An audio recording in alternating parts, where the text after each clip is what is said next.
this? This is March, so we about to have a lot of Sagittarius and Capricorns. We don't need no more Capricorns. No, but there's gonna be a lot of quarantine babies. I love Capricorns are my weakness, and I don't need my daughter going through that. I don't know if I know any Capricorns. Consider it not lucky. Consider it's no. You know a Capricorn is the one I could not that's not a female. You know a female Capricorn that we used to work with. I know females Capricorn. I know. I'm just saying you know one, and you'll realize how much of a headache they are. The letter. Oh, yeah, she's seen too much. Yeah, that's what I'm saying. So you know them. I thought that was cultural. No, that was.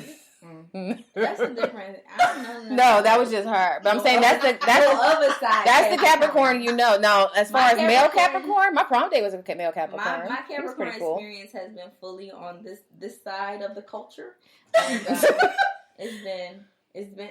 I expressed it to it's like Hancock. Like, I'm letting y'all know Hancock is Charlize Theron. Yeah, I know that movie. Mine is I'm not going to say because they might listen. So, but y'all be careful with these quarantine days because y'all going to either create a whole new virus that don't nobody need nothing to do with or have a bunch of crazy ass babies running around. It's going to be tons of babies. Nobody want nothing to do. And their names are going to be Corona or COVID. COVID for the boys. Corona for the girls. Yeah, I see it. Watch. It's going to be a whole bunch of these babies running around. I ain't got time for it. I'll come to y'all's baby showers, though. Who? Not me. Theirs. Oh, theirs. Listeners. Anyone. Y'all's baby showers. Nobody in this conversation. Wait, I fully support this table besides myself. No. Having babies. No. We just told you why we good. Anywho. Backup is on full support. We straight. Modern medicine, appreciate it. Right, thank you. But hey, family, welcome to the Black Effect podcast. We will discuss how Black culture affects society and how society affects us. And we are the hosts. This is Jennifer. Hi, I'm Shanice. Hi. I'm Latoya. All right, so what's new? Anything we need to catch up on? How's it going? Do y'all hear the sizzle and the fizzle of that bottle pop? She just popped that for her. Ooh. I'm just going to leave the line there. Y'all know the line.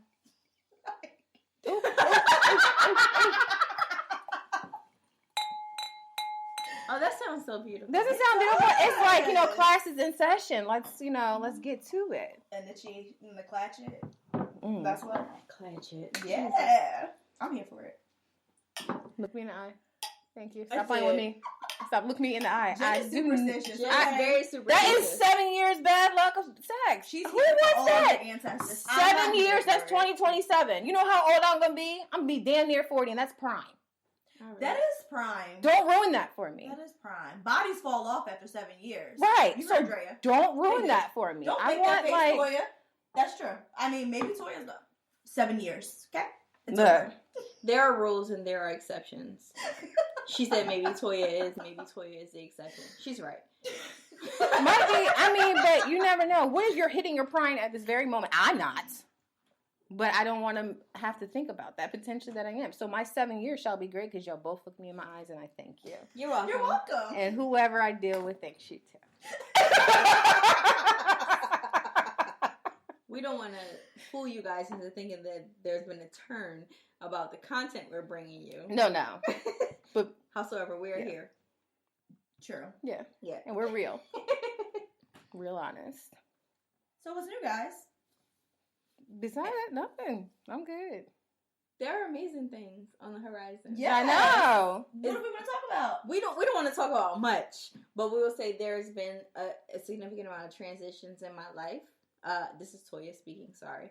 I don't know how long I have to do that. For a little while. Oh, sweet Jesus. Yeah. So, a lot of transitions. Some that are, I'm still getting through it. Some that have, shaken me a bit, that are uncomfortable, and it's fine, perfectly fine. But some that are amazing. Because, this podcast is about being a millennial in corporate America, and a nigga resigned. So, a couple days ago from the job that was stressing her. I think that deserves a...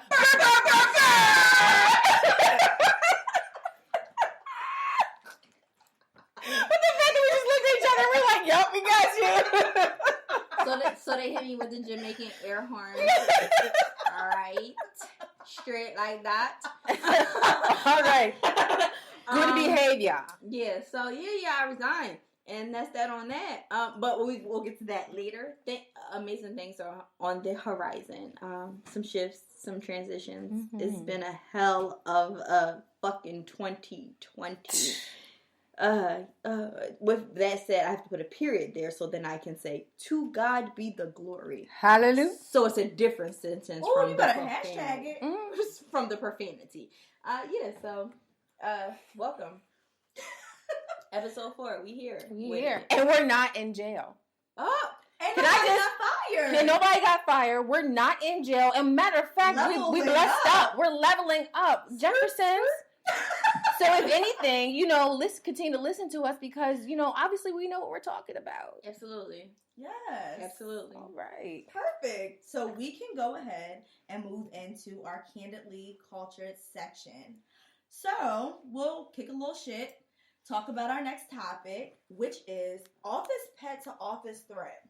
So I think we're going to leave Toya because she's already on a high note, right? So she about to school y'all. Go ahead, give them a little something. Wait, let's ring the bell. Classes in session. There's a bell. I didn't know it was here. So we're going to talk about office pet to office threat. I think from my perspective, of course, I will want to speak to my ladies here and talk about the spaces that we've all been in when we're coming into a new organization or a new position where, of course, we're getting hit with the compliments about how, wow, you've come from this background and you have this much expertise, and oh, you look so great, and wow, you're so young to be in this position. And that's the pet stage.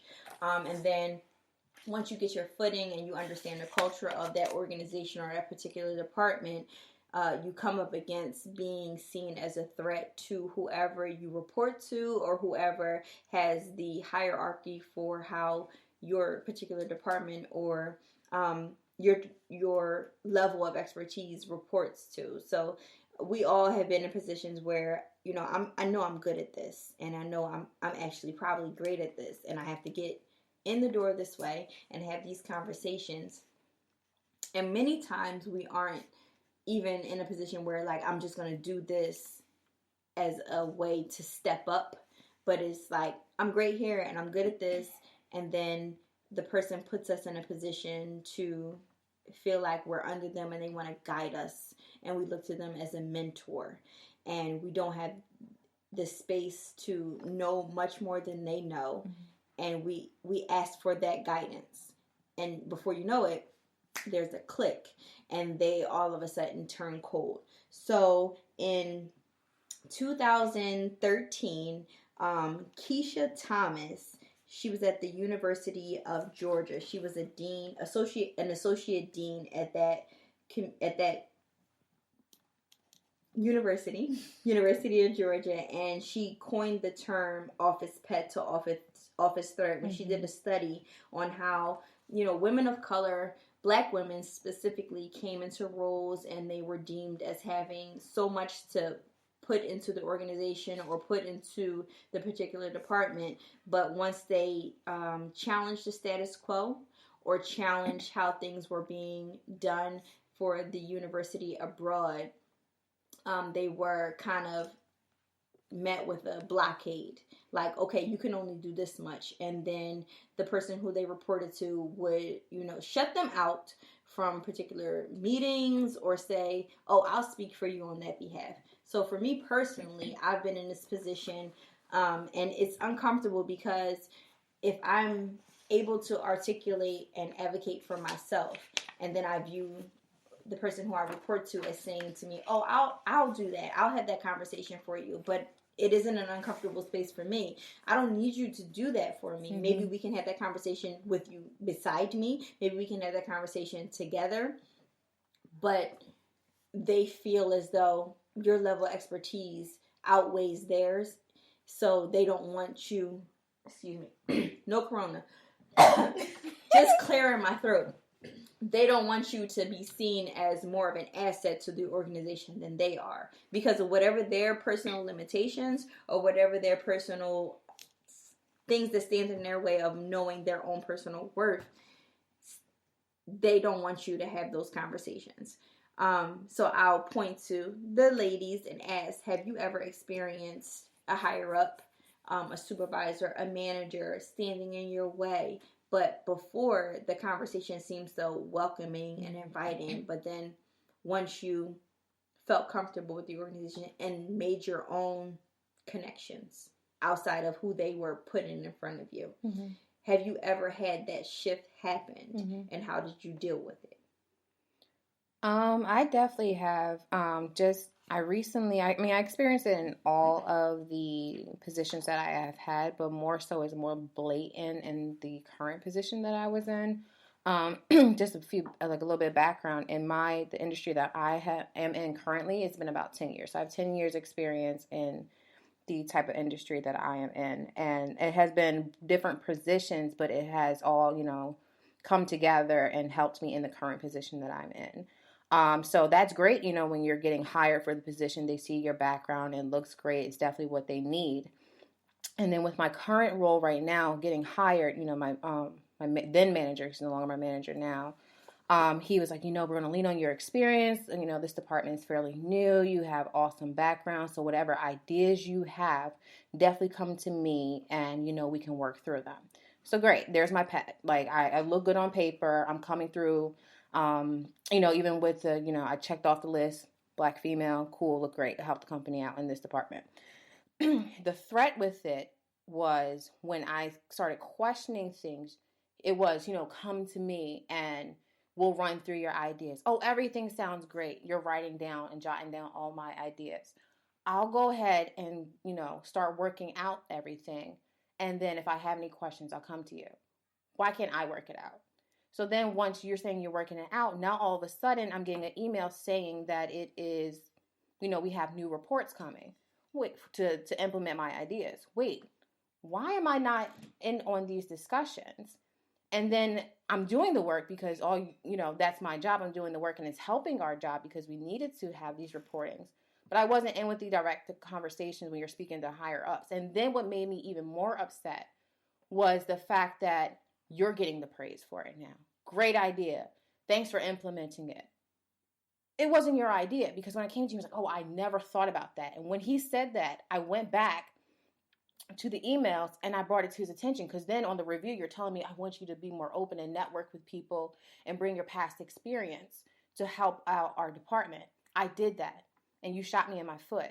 So now I went back with email. I said, please refer to conversation that I've attached to my review so you can see on my review. If anybody looks back, we've had this conversation and I helped you and came to you with the idea and you didn't give me credit. So that was what bothered me. And again, he's no longer my manager, but that really had me reevaluate how I share my ideas. Because it's not like I have no trust now. I have no trust. And again, even if you're not in the company anymore or in that position, I don't trust anyone there, because clearly you have been there long enough that is the mentality of the company. So now I go to the higher ups. Now recently he's left. I've gone to his direct manager. These are my ideas. I'm going to send it to the email and CC the people that need to see it also. And that just took me back. I'm like, I know little things here and there. You hear it's your coworkers, but I never thought a manager who you report to. I don't call bosses because no one owns me. No one bosses me around. My supervisor or manager. I never saw a manager take somebody's idea and hype you up, share everything. And it made you look great. Everybody thinks you're great. And this is like a major report, because everything else we did was kind of like micro. This is a major report that a lot of people now get all their data on how to acquire new accounts or how to action such and such accounts. Like, you left me hanging. Yeah. Right. And I'm just like baffled. Like, and it's like, if I did not have those emails back and forth, I would be sitting duck. Yeah. It's important to always document. Yeah. I don't feel like